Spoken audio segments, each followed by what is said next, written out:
What's up, KG? At welcome back sa ating channel. So, ngayong araw na to, mag-uusapan natin ang tungkol dito sa boss ng Bitpinas, no? So, good news ito para sa ating mga OFW na mga manggagawa, no? So, dito makikita natin doon sa post ng Bitpinas na sabi nila, locally licensed crypto exchange Coins.ph and Tempo blockchain are joining forces to make cross-border payments cheaper for Filipinos by utilizing digital asset infrastructure. The next partnership aims to bypass the high fees of traditional remittance network. So dito mas mapapamura no yung ating mga OFW sa pagpapadala. No? Lalo na malaking porsyento talaga ng mga Pilipino is talagang nangingibang bansa para masustain yung kabuhayan ng pamilya nila. So may mga Pilipino ba kayong mga kamag-anak na nagtatrabaho sa ibang bansa? Kasi every month nagpapadala sila ng pera pa uwi. Pero syempre, bago makarating sa pamilya niya dito sa Pilipinas, may mga iba't iba kasing mga fees yan. Conversion cost at mga minsan delays pa. Ngayon, may isang bagong development na gustong baguhin ang paraan kung paano gumagalaw yung pera across borders. So, yung Coins.ph na ginagamit natin sa pagdi-DCA at Tempo blockchain ay nagtutulungan para gamitin ang digital asset infrastructure sa cross-border payment. So, parang tunog ng XRP to, no? Pero tingnan pa natin. No? At ang malaking tanong dito, pwede bang maging mas mura at mas mabilis ang pagpapadala ng pera dahil sa blockchain? At higit sa lahat, crypto pa talaga ang kailangan ng ordinaryong Pilipino para makakuha ng benefit nito. So, yun yung pag-uusapan natin ngayon. So, unahin muna natin sa pinaka-basic. Ang Coins.ph ay isang BSP supervised financial platform sa Pilipinas na may crypto, payment at remittance infrastructure. Yung kanilang business platform supported ng cross-border payments, fiat and stablecoin settlement at payouts papunta sa banks at mga e-wallets. Samantalang yung Tempo naman ay isang blockchain na specifically designed para sa payment. Ibig sabihin hindi lang ang objective nito ay gumawa ng blockchain kung saan pwedeng mag-trade ng tokens. Ang pinaka-focus talaga nito ay payment, settlement, tapos remittances at saka global money movement. Sa Tempo's mainnet description, binibigyan din nito yung instant settlement na high throughput ang tawag no at low cost global transaction kasama yung mga use case tulad ng global payouts at remittances. So kapag pinagsama mo ang dalawang infrastructure, may isang side na may local Philippine payment connectivity at may isang side na may blockchain-based payment infrastructure. Diyan nagiging talagang interesting yung partnership na ito. Ngayon, baka may magtanong, pero bakit kailangan pa ng blockchain? Hindi ba pwedeng bank transfer na lang? So magandang tanong yun. Actually, hindi naman ibig sabihin na papalitan agad ng blockchain yung mga bangko. Ang mas interesting na idea kasi dito ay gamitin yung blockchain bilang settlement layer. Ganito yung traditional concept. Kapag may nagpadala ng pera from one country to another, hindi naman literally na isang bag ng pera ang nagtatravel sa across borders. May mga financial institution, payment processors, correspondents, relationship currency conversion, compliance checks at mga settlement processes na involved. At bawat layer maaaring magkaroon ng cost at delay. Sa blockchain-based model naman, maaaring gumamit ng stablecoin bilang digital representation ng value. Kunwari, dollar-based na stablecoin. So, ipinadala ito digitally. Then sa destination country, kailangan mo-convert ito into local currency. Sa Pilipinas, doon papasok yung local infrastructure sa isang platform tulad ng Coins.ph. So, yung Coins.ph itself currently describes an overseas flow where local currency can be converted to USDT and then into pesos, with funds reaching recipients in the Philippines quickly. So, ang importanteng concept dito ay hindi magpapadala ka ng bitcoins, kunyari sa nanay mo. Hindi yun ang main idea. Ang mas practical na concept, gagamitin ng blockchain para ilipat yung value habang ang recipient ay makakatanggap ng pesos. So, converted na siya. So, sa pagpasok naman dito na kasi papasok yung stablecoin Kung bago ka dito sa crypto, simple lang naman yun. Ang stablecoin ay cryptocurrency na ang value ay designed na nakapeg sa isang asset. Commonly, the US dollar. Sample, USDT at yung USDC. Hindi ito tulad ng Bitcoin na maaaring gumalaw ng malaki yung presyo. Kaya mas logical gamitin ng stablecoin para sa mga payments.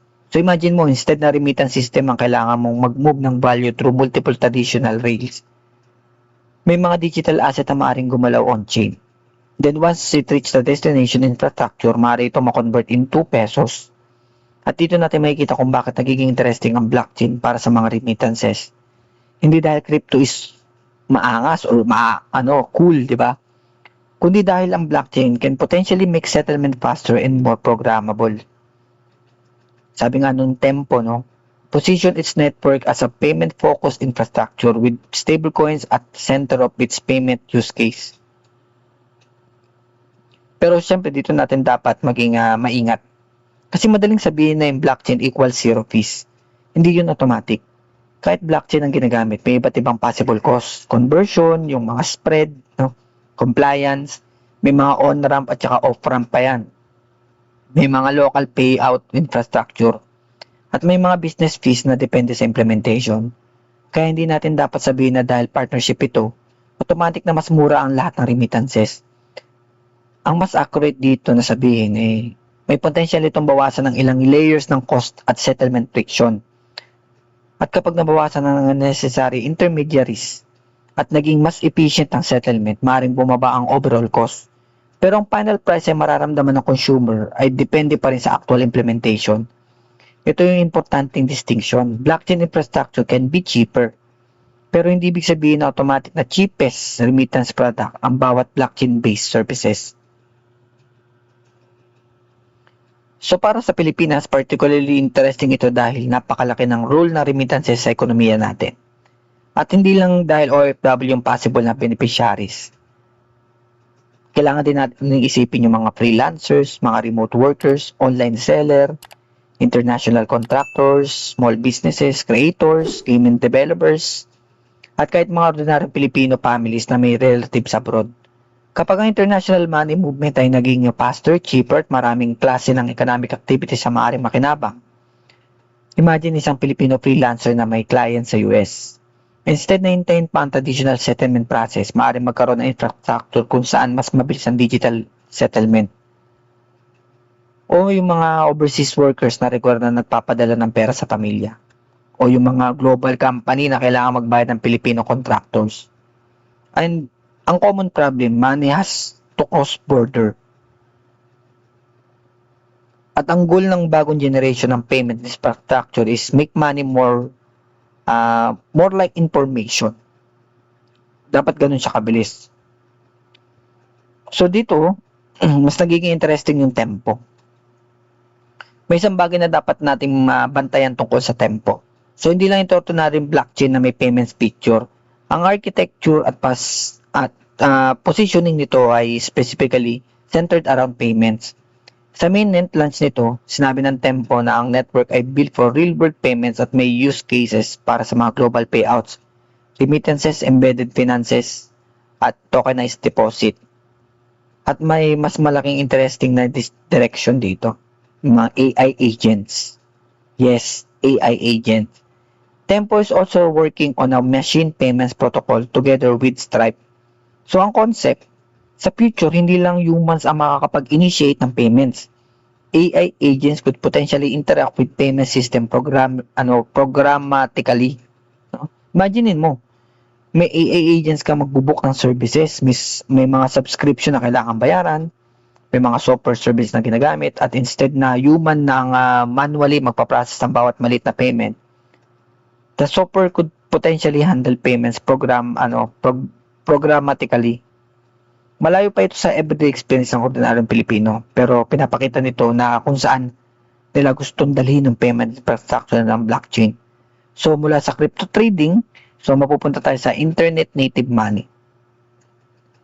So ngayon, huwag tayong maging blindly bullish. Siyempre may mga risk pa rin. Regulation. Cross-border payments involve different countries, currencies at financial regulation. Hindi sapat na mabilis yung blockchain, kailangan maging compliant din. Kailangan may KYC, kailangan may mga anti-money laundering controls, at kailangan ng proper monitoring. CoinsPH, for example, emphasizes its BSP supervision at AMLA CFT controls. Pangalawa, stablecoin risk. Yung mga stablecoin, hindi ibig sabihin na risk-free sila. Kailangan mong tignan din kung sino yung naging issuer, paano naging back ng asset, paano yung mga redemption, ano yung mga regulatory framework. Pangatlo, technology risk. Kahit gaano kaganda ang blockchain infrastructure, software can still have vulnerabilities. Pangapat, user experience. Ito yung pinakamahalaga. Kasi kahit gaano ka-advance ang blockchain, kung kailangan pa ng ordinaryong user na maintindihan ng wallets, private keys, gas fees, network selection, tsaka blockchain addresses, hindi pa talaga mainstream, no? Kaya ang tunay na test ay, can blockchain become invisible? Can blockchain become invisible?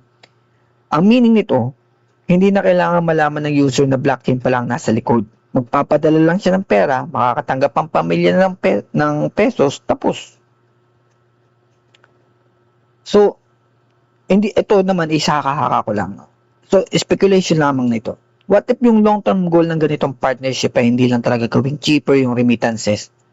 Paano kung slowly building a world where yung mga stablecoins magiging invisible settlement layer ng internet?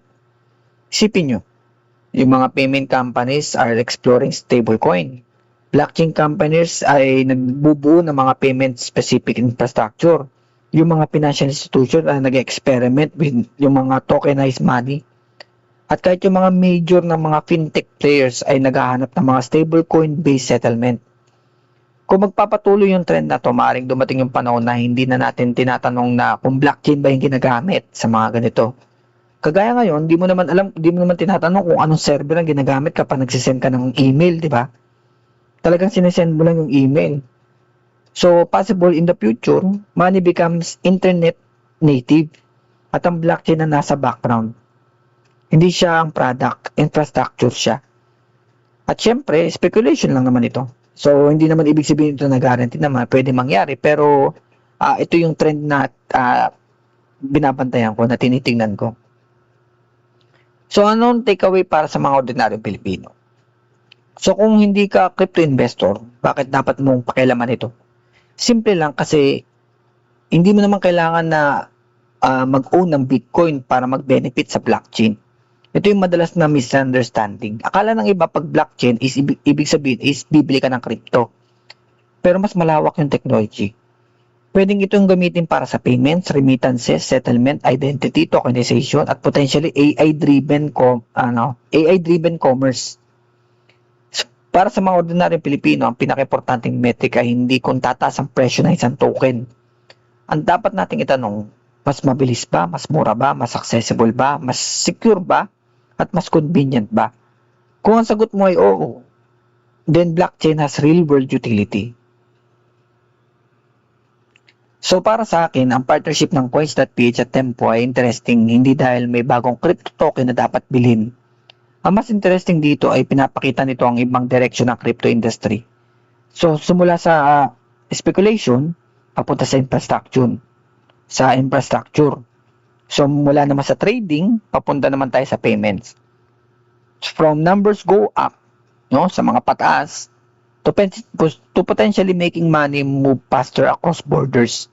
At para sa akin, sa isang bansa tulad ng Pilipinas na may malaking remittances activity, malaking bagay kung ang technology ay makakatulong mag-reduce ng friction sa pagpapadala ng pera. Pero kailangan natin tandaan na potential pa lang yung pinag-uusapan natin. Yung tunay na test kung gaano kalaki ang nagiging savings, gaano kabilis ang settlement, at gaano karaming ordinaryong Pilipino ang makikinabang. At syempre baka ito yung mas magandang tanong. What if the biggest use case of crypto isn't becoming rich from crypto, but making money itself easier to move? So yun lang, no? Kung nagustuhan mo ang ganitong mga educational breakdown tungkol sa crypto, blockchain at future ng financial system, subscribe ka na dito sa aking channel. At comment mo kung mas mura at mas mabilis ang remittance gamit ang blockchain. So gagamitin mo ba ito? So yun lang yun, ma'am sir, no? Maraming salamat sa inyo lahat at syempre makita-kita na lang tayo sa arena. Game on!